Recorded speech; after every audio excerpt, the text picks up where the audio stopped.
Where Willy Went, Nicholas Allan. Willy was a little sperm.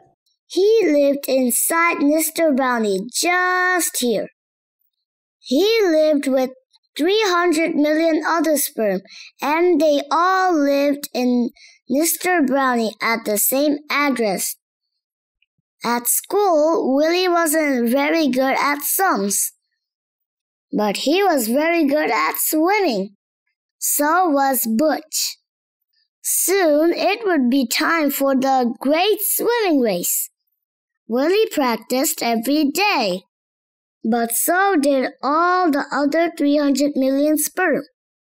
And so did Butch. But there was only one prize, a beautiful egg. The egg was inside Mrs. Browne, just here. If there are 300 million sperm in the race, how many will you have to beat to win the egg? The teacher asked. 10, said Willy. He wasn't very good at sums, but he was very good at swimming. At last, the great swimming race arrived. The teacher gave them all a pair of goggles, and a number, and 2 maps. The first map showed inside Mr. Browne. The second map showed inside Mrs. Browne. That very night, Mr. and Mrs. Browne joined together. The teacher cried, "Go!" and the great swimming race began. Willy swam and swam with all his strength, but so did Butch.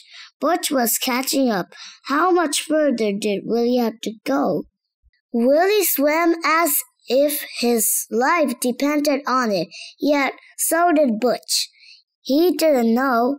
He wasn't very good at sums, but he was the best at swimming. Hurrah! The egg was lovely and soft. Willy burrowed all the way in until he disappeared. Then something strange happened, something wonderful, something magical. It grew and it grew until it grew bigger than the egg.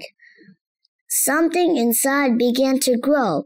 Then it grew some more until it grew bigger than Mrs. Browne's tummy.